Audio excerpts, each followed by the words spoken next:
Necesito empezar desde el principio. Necesito intentar entenderlo, por mi propio bien. Desde que tengo memoria, mi vida ha estado regida por una regla inquebrantable. Nunca se dijo en voz alta, nunca se escribió, nunca se explicó.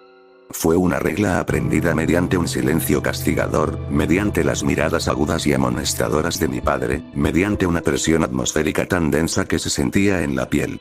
La regla era simple. No la reconocemos. Ella era mi madre. Vivía en casa con nosotros. Era tan sólida y real como la mesa del comedor en la que nos sentábamos cada noche, o las escaleras que subía a mi habitación. Pero para mi padre, y por extensión para mí, era un fantasma que habíamos acordado no ver. Todas las mañanas, ella estaba en la cocina cuando bajaba a desayunar. Estaba junto a los fogones, con un delantal floreado atado a la cintura, y se giraba y me sonreía. Siempre era una sonrisa triste, que nunca llegaba a sus ojos. «Buenos días, cariño», decía con voz suave, como el susurro de las hojas. Y cada mañana, la miraba fijamente, con la mirada fija en la cafetera que estaba en la encimera, detrás de ella. Cogía un tazón del armario, me servía el cereal y me sentaba a la mesa. Mi padre ya estaba allí, escondido tras su periódico, un monolito silencioso. Ella suspiraba, un sonido diminuto y desinflado, y ponía un tercer plato en la mesa, entre nosotros, un plato de huevos revueltos o panqueques, siempre cocinados a la perfección, siempre destinados a enfriarse. Desayunábamos en silencio. Los únicos sonidos eran el roce de las cucharas contra la cerámica y el crujido del periódico de mi padre. El tercer plato estaba allí, testimonio de nuestro delirio colectivo, una acusación humeante y fragante. Ella se sentaba en su silla, con las manos entrelazadas en el regazo, observándonos comer, con una mirada esperanzada y desesperada. A veces intentaba iniciar una conversación. «Parece que hoy va a llover», decía con la voz ligeramente temblorosa. «Deberías llevar un paraguas a la escuela». Mi padre simplemente pasaba la página. El crujido del periódico, agudo y desdeñoso, en la silenciosa habitación. Yo daba un gran y ruidoso bocado a mi cereal, concentrado en el crujido, en cualquier cosa menos en el sonido de su voz. Al cabo de un rato, ella simplemente se quedaba en silencio, la esperanza desaparecía de su rostro, dejando atrás esa tristeza familiar y profunda. La cena era igual. Cocinaba una comida completa, algo que olía increíble, llenando la casa con el aroma a pollo asado o a pan recién horneado. Colocaba 3 cubiertos en la mesa, con servilletas y cubiertos. Mi padre y yo nos sentábamos, y ella nos servía, colocando la comida en nuestros platos con movimientos elegantes y ensayados. Luego se sentaba, se llenaba el plato e intentaba conversar con nosotros. «¿Cómo estuvo tu día en el trabajo?», le preguntaba a mi padre. Gruñía, con su atención fija en cortar la carne en formas geométricas precisas. «¿Y la escuela? ¿Tuviste ese examen importante hoy?», me preguntaba. Murmuraba algo evasivo, con los ojos pegados al plato, metiendo comida en mi boca para evitar tener que hablar. La farsa era asfixiante. Era una actuación constante y agotadora. Cada día era un ensayo y una función en vivo fingiendo que esta mujer, mi propia madre, no existía. Crecí en una casa con 3 personas, pero me crié en un mundo que solo reconocía a 2. Durante años, simplemente lo acepté. Los niños aceptan las circunstancias más extrañas como algo normal porque es lo único que conocen.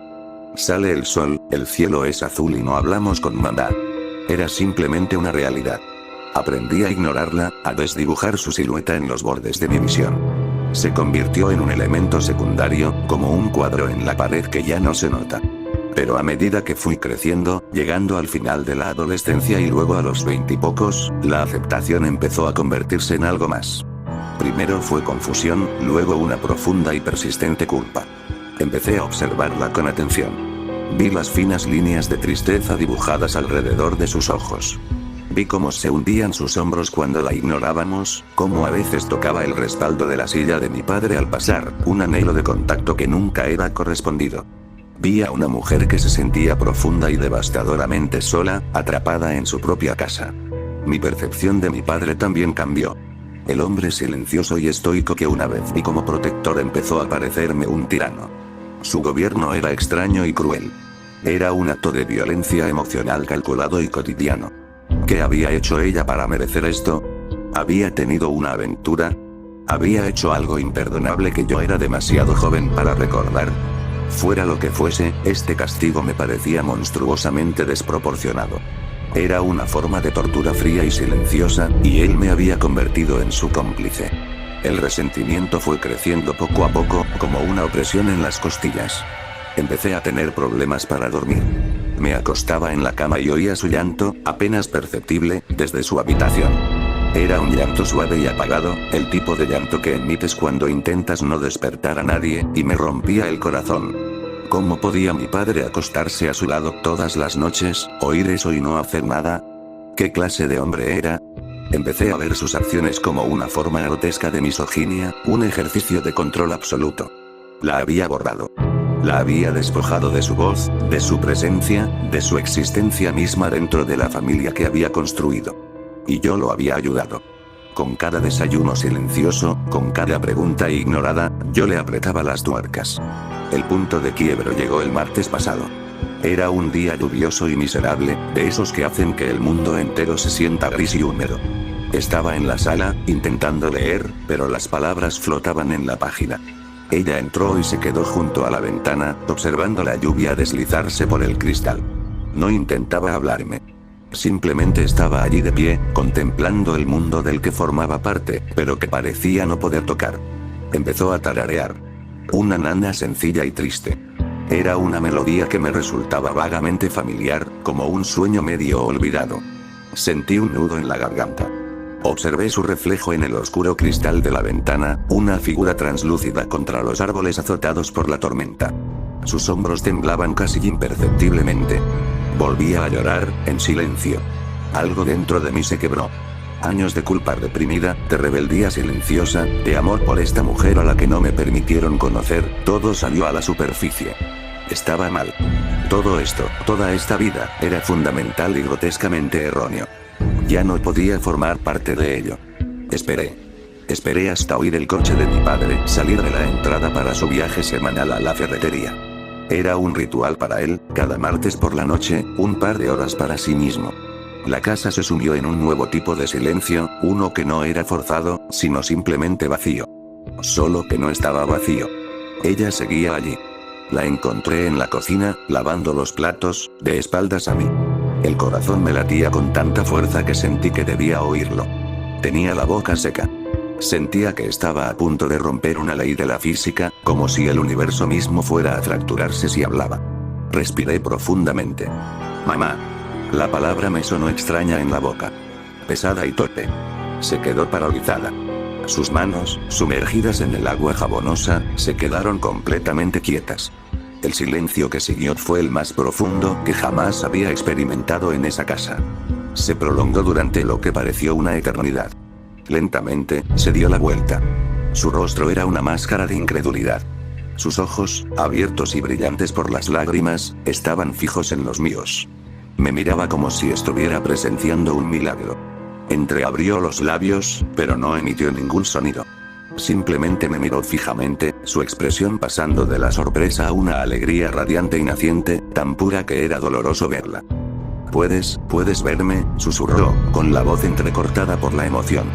Una lágrima le resbaló por la mejilla. Ay, mi dulce niño. Por fin puedes verme. Sus palabras me confundieron. Me resultaron extrañas, no encajaban del todo con la situación. Di un paso más cerca. ¿De qué hablas? Dije con voz temblorosa. Siempre te he visto. Te veo todos los días. Frunció el ceño confundida, pero la sonrisa no desapareció de su rostro. Era como si no pudiera soportar soltarla.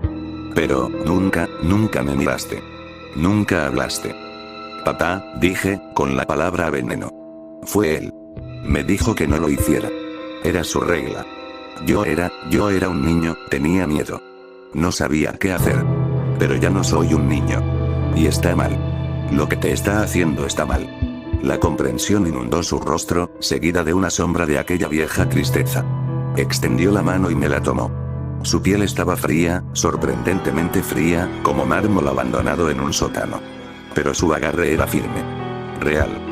Tu padre, empezó, con la voz cada vez más apagada. Negó con la cabeza. Lo ha pasado mal. Hace lo que cree mejor. Pero ya está bien. Está bien. Este puede ser nuestro secreto, ¿no? Que quede entre nosotros. Asentí, con la garganta demasiado cerrada para hablar. El alivio que me inundó fue inmenso, como si hubiera estado conteniendo la respiración toda la vida y finalmente hubiera podido exhalar. Nos quedamos allí un buen rato, tomados de la mano en la silenciosa cocina. Me dijo cuánto me quería, cómo me había visto crecer, orgullosa del hombre en el que me estaba convirtiendo. Me preguntó sobre la escuela, sobre mis amigos, sobre mi vida. Fue un torrente de preguntas, años de amor silencioso y curiosidad que brotaban de ella. Hablamos hasta que oímos el coche de mi padre en la entrada de grava. Un pánico repentino nos invadió. Me apretó la mano una última vez, con una sonrisa cómplice en el rostro. Nuestro secreto, susurró, y luego volvió al fregadero, volviendo a lavar como si nada. Salí corriendo de la cocina, con el corazón acelerado, y llegué a mi habitación justo cuando se abría la puerta principal. El resto de la noche transcurrió en el silencio sofocante de siempre, pero esta vez, se sintió diferente. Estaba cargado con mi secreto. Cuando me miró desde el otro lado de la mesa, había una nueva luz en sus ojos. Un conocimiento compartido. Era la primera vez en mi vida que sentía que tenía una aliada en esa casa. Continuamos nuestras conversaciones secretas durante los siguientes días. Siempre que mi padre salía, hablábamos.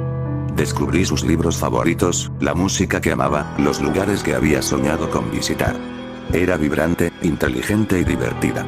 Era una persona completa, una persona que mi padre había intentado enterrar, y con cada palabra que compartíamos, sentía que la ayudaba a salir de la tumba que él había cavado para ella. Mi ira hacia él crecía cada día. Era un monstruo. Un monstruo silencioso y metódico que me había arrebatado a mi madre. Empecé a pensar qué hacer. ¿Debería enfrentarlo? ¿Debería llevármela y marcharme? Sentí un instinto protector feroz que nunca antes había conocido. No dejaría que la lastimara más. Luego llegó ayer por la mañana. Me desperté y la casa estaba en silencio. Demasiado silencio. No olía a café preparándose, ni se oía la radio de mi padre murmurando las noticias de la mañana desde la cocina. Me quedé un rato en la cama, esperando, pero el silencio se prolongó, volviéndose antinatural, inquietante. Finalmente me levanté y bajé. La cocina estaba vacía. La cafetera estaba fría. El periódico seguía en el porche. Una punzada de inquietud me recorrió la espalda. Revisé toda la planta baja. Nadie. Subí las escaleras y llamé a la puerta de su habitación. No hubo respuesta. La abrí. La habitación estaba vacía. La cama estaba perfectamente hecha. El lado del armario de mi padre estaba abierto, con su ropa colgada en sus habituales y meticulosas filas. El lado de ella estaba igual.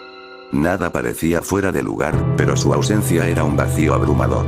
Empezó a entrar en pánico. Revisé el garaje. Su coche no estaba. Lo primero que pensé fue que se había ido temprano al trabajo. Pero nunca lo hacía sin avisarme. ¿Y dónde estaba ella? ¿La había llevado a algún sitio? Pensarlo me dio un vuelco de miedo.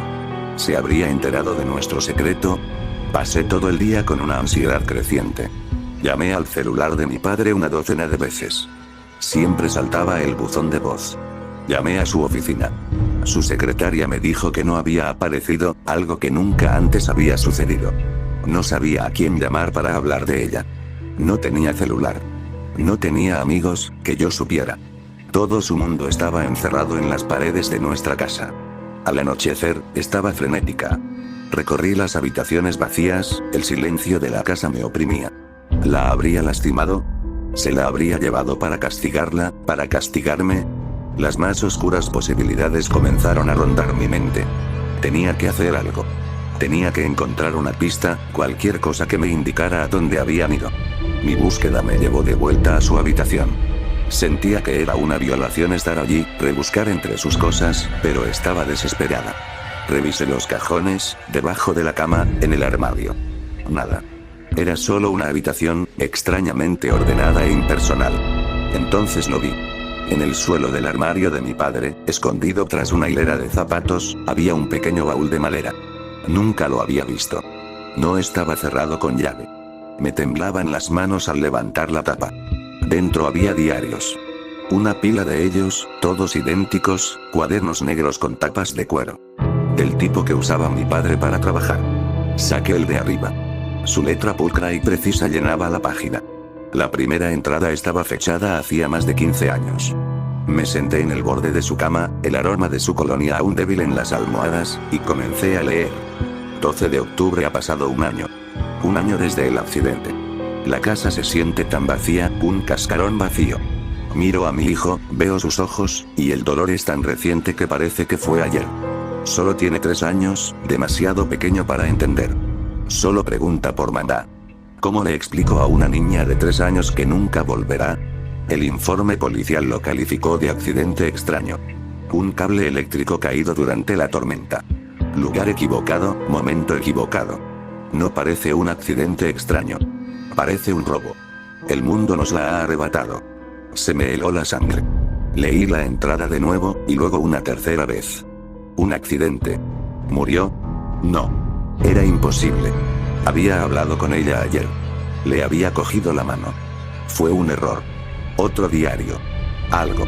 Pero era su letra, su habitación. Seguí leyendo, con una sensación de pavor en el estómago. 3 de mayo, 2 años después, lo volvió a hacer hoy. Estaba jugando con sus bloques en la sala, y se detuvo y señaló hacia la cocina. Dijo, mamá está haciendo galletas. Entré, por supuesto. La cocina estaba vacía. Le dije que mamá estaba en el cielo, como ya habíamos practicado. Negó con la cabeza. No, está ahí mismo, dijo, y la describió. Describió el vestido amarillo con el que la enterraron. Sentí un frío que me recorrió el cuerpo, que no tenía nada que ver con la temperatura de la habitación. Tiene 5 años. Su imaginación está desbocada. Eso es todo. 28 de mayo no es su imaginación. Ahora habla con ella todos los días.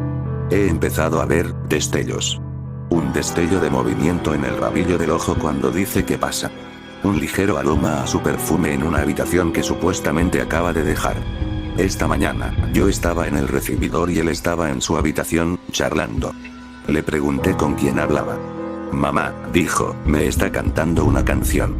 Y entonces la oí. Débilmente, a través de la puerta. Una nana. La que ella solía cantarle. Casi vomité. 15 de junio hoy me enfrenté a eso. Mi hijo estaba sentado en el sofá, hablándole el espacio vacío a su lado. Me quedé en la puerta y dije su nombre. Le pregunté qué quería. Mi hijo me miró con los ojos abiertos por el miedo. Y el aire en la habitación se volvió pesado. Frío. Una presión se acumuló en mis tímpanos. Sentí una sensación de malevolencia, de odio puro, dirigida hacia mí. Se parecía a ella. Sonaba como ella. Pero cuando me obligué a mirar el punto que mi hijo miraba, lo vi.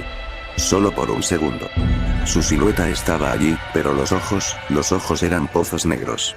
Vacíos, antiguos y equivocados. Esta cosa no es mi esposa.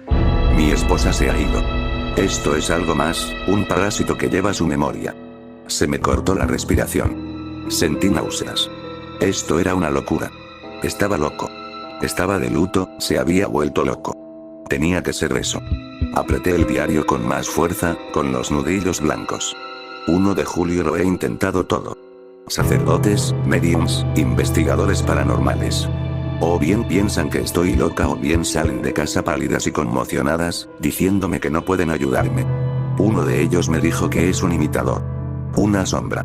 Dijo que se siente atraída por el dolor, por la energía de mi hijo, y parece que nunca nos abandonará. Incluso si nos fuéramos de aquí, simplemente nos seguiría. Dijo que lo peor que podemos hacer es darle lo que quiere, reconocimiento. La atención es sustento. El reconocimiento es poder. Si lo alimentamos, se hará más fuerte. Se aferrará a él. Lo consumirá. Así que tengo un plan. Es un plan terrible y cruel. Hará que mi hijo me odie. Me convertirá en un monstruo a sus ojos. Pero es la única manera que se me ocurre de protegerlo. Tenemos que matarlo de hambre. Tenemos que fingir que no está. Tenemos que cortarle el suministro de alimento. No lo miraremos. No le hablaremos. No reconoceremos su existencia. Viviremos en una casa con un fantasma y fingiremos que estamos solos. Que Dios me perdone por lo que estoy a punto de hacerle a mi propio hijo. El diario se me cayó de las manos y aterrizó con un golpe sordo en la alfombra. La habitación daba vueltas. Cada recuerdo de mi infancia, cada cena silenciosa, cada mirada penetrante de mi padre, todo se reordenaba en mi mente, formando una imagen nueva y aterradora. Busqué a toda prisa el último diario, el de este año. Me temblaban tanto las manos que apenas podía pasar las páginas. Encontré una entrada de la semana pasada. Martes le habló esta noche. Sabía que venía. He visto cómo lo ha estado mirando últimamente. La culpa en sus ojos. Cree que soy la villana. Supongo que lo soy. Preferiría que me odiara y estuviera a salvo, a que me amara y estuviera perdido. Pero ahora ha roto la regla. Ha abierto la puerta. Cuando llegué a casa, el aire en la casa era diferente. Más denso. Cargado. Y eso parecía más fuerte. Más sólido. La tristeza en sus ojos ha sido reemplazada por algo más. Triunfo. Tengo que acabar con esto. El anciano, el que lo llamó imitador, me dio una última opción. Un último recurso. Dijo que si alguna vez se afianzaba, si alguna vez se alimentaba lo suficiente como para anclarse completamente aquí, había un ritual. Una forma de atarlo. Pero requiere un sacrificio. Un intercambio. Un ancla por un ancla. Me dijo que probablemente me mataría. Pero, de todas formas, ¿qué vida he estado viviendo? Un carcelero en mi propia casa. Odiado por mi propio hijo. Si este es el precio para liberarlo, lo pagaré. Le está hablando de nuevo. Puedo oírlo susurrar en la cocina. Te quiero, hijo mío. Espero que algún día lo entiendas. Espero que me perdones. Esa fue la última entrada. Así que su desaparición, y el coche desaparecido, fue a realizar el ritual. A sacrificarse. Para salvarme de aquello que, según él, tomó la forma de mi madre. Mi sangre se convirtió en agua helada. Pensé en su mano en la mía. Qué fría estaba su piel. Pensé en sus palabras. Por fin puedes verme, como si mi vista fuera algo que mereciera la pena. Pensé en sus ojos triunfantes desde el otro lado de la mesa. Y entonces lo oí. Un sonido suave y dulce desde el final de la escalera. Un zumbido. Esa extraña melodía que tarareaba junto a la ventana. Una tabla del suelo crujió en el pasillo de abajo. Luego otra. Me levanté de la cama a toda prisa, actuando por puro instinto, y cerré la puerta del dormitorio. El clic sonó ensordecedor en el silencio. Me aparté de la puerta, con el corazón latiendo a 1000. Recorrí la habitación con la mirada, buscando una salida que no estaba allí. La ventana estaba 2 pisos arriba. Sus pasos ya estaban en la escalera. Lentos, pausados. No la forma ligera y casi silenciosa en que solía moverse. Estos pasos tenían peso. Tenían sustancia. Ahora era más fuerte. Yo la había fortalecido. El zumbido cesó justo afuera de la puerta. Cariño. Su voz. Era la voz de mi madre, pero diferente. Estaba impregnada de una dulzura densa y empalagosa que me ponía los pelos de punta. ¿Estás ahí? Estaba muy preocupada. Me desperté y la casa estaba vacía. Me apreté contra la pared del fondo, con la mano sobre la boca para sofocar mi respiración entrecortada. Hablé con tu padre, llamó desde la puerta. El sonido era tan claro que parecía que estuviera a mi lado. Me llamó. Lo siente mucho, cariño. Por todo. Me lo explicó todo. Sabe que se equivocó al separarnos. Mi mente gritó. Mentiroso. Mentiroso. Se fue. ¿Sabes que se fue? Dijo que solo necesita unos días para despejarse, continuó la dulce voz. Pero nos dio su bendición. Quiere que por fin tengamos tiempo juntos. Solos tú y yo. ¿No es maravilloso? Silencio. Contuve la respiración, rezando para que pensara que no estaba allí, para que simplemente se fuera. Sé que estás ahí, cariño. Te siento, susurró. Anda, abre la puerta. Voy a prepararte unos panqueques. Como antes. Ella nunca solía hacerme panqueques. Por favor, hijo. No me vuelvas a dejar fuera. No después de que por fin me dejaste entrar. Todo va a estar bien ahora. Estoy aquí. Te cuidaré. Seremos una familia de verdad. Las palabras quedaron suspendidas en el aire, densas y venenosas. Siguió un silencio que se prolongó durante unos latidos agonizantes. Entonces, un nuevo sonido. Un suave roce metálico. El pomo de la puerta empezó a vibrar. Lentamente al principio, luego con más fuerza. Clic. Traqueteo. Clic. Se me cortó la respiración. Intentaba entrar. Intentaba alcanzarme físicamente. Retrocedí hasta que mis hombros tocaron la fría pared, con los ojos abiertos y fijos en el tembloroso pomo de latón. La madera alrededor de la cerradura crujió bajo la presión. Tenía el teléfono en el bolsillo. Su peso fue un alivio repentino y desesperado. Tenía las manos empapadas de sudor mientras lo sacaba a tientas. Mi pulgar se cernía sobre el botón de emergencia. ¿Qué podía decir? Hay una mujer en mi casa que se parece y habla como mi madre, pero los diarios de mi padre dicen que murió hace 15 años, y esta cosa es una imitadora que se alimenta de atención. Enviarían una ambulancia con camisa de fuerza, no una patrulla con agentes armados. El traqueteo cesó. Por un instante, no hubo nada. Un silencio profundo y aterrador. Y entonces, un nuevo sonido comenzó. Un suave y rítmico rasguño al otro lado de la puerta. Como largas uñas rascando lenta y deliberadamente la veta de la madera. Rasguño. Rasguño. Una y otra vez. Un sonido paciente y posesivo. Eso fue todo. No me importó lo loco que sonaba. Apreté el botón de llamada. Una voz tranquila respondió. 911, ¿cuál es su emergencia? Ahuequé la mano sobre el altavoz del teléfono. Mi voz era un susurro entrecortado y entrecortado. Hay un intruso en mi casa. Estoy encerrado en mi habitación. Arriba. ¿Puede describirlos, señor? Preguntó la operadora con voz perfectamente serena. Los arañazos continuaron, contrapunto a su calma profesional. No puedo. No los he visto. Solo los oigo. Están justo afuera de mi puerta. Por favor, date prisa. Hubo una breve pausa al otro lado. Una unidad viene en camino, señor. ¿Puede seguir en línea? No, susurré, con la mirada fija en la puerta. No puedo hacer ruido. Colgué antes de que pudiera protestar. El rasguño cesó en cuanto se cortó la llamada. Como si lo hubiera oído. Como si lo supiera. El silencio que volvió a instalarse era, de alguna manera, más denso, más amenazante que antes. Está esperando. Sabe que he pedido ayuda. Sabe que su tiempo podría ser limitado. O tal vez solo esté disfrutando. Estoy atrapado en esta habitación. Llamé a la policía y no sé si podrán hacer algo. No sé qué encontrarán cuando lleguen. ¿Y si ya no está? Encontrarán los diarios de mi padre, verán cómo estoy y pensarán que soy yo el que está destrozado. Pero solo puedo esperarlos. Estoy escribiendo esto, lo escribo todo lo más rápido que puedo en mi teléfono. Necesito que alguien sepa la verdad. Necesito que sepas qué pasó de verdad, por si no me creen.